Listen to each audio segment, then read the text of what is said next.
I'm starting with a watercolor pan set. This is pretty inexpensive and it is what I use to paint watercolors with my son. I start by creating a wash and I will not reload my brush. Remember that you can add water to your wash to make the color lighter or more pigment to make it darker.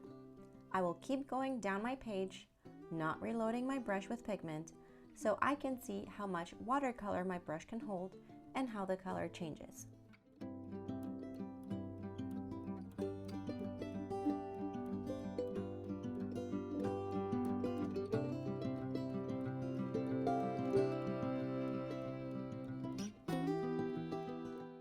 I even got some dry brush technique at the end.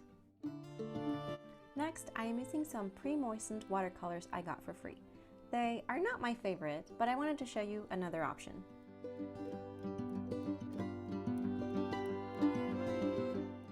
The Sakura watercolor pan set is my favorite. This is the smaller size since it is meant to be a travel size. I love the opacity of the colors, and even though it is a small set, it has a pretty good mix of colors.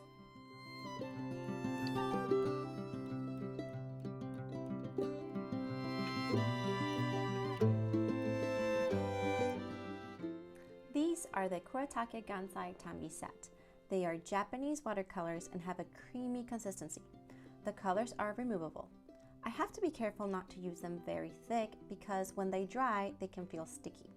So make sure that you're creating a wash that has a good water to pigment ratio so that when it dries, it doesn't dry sticky.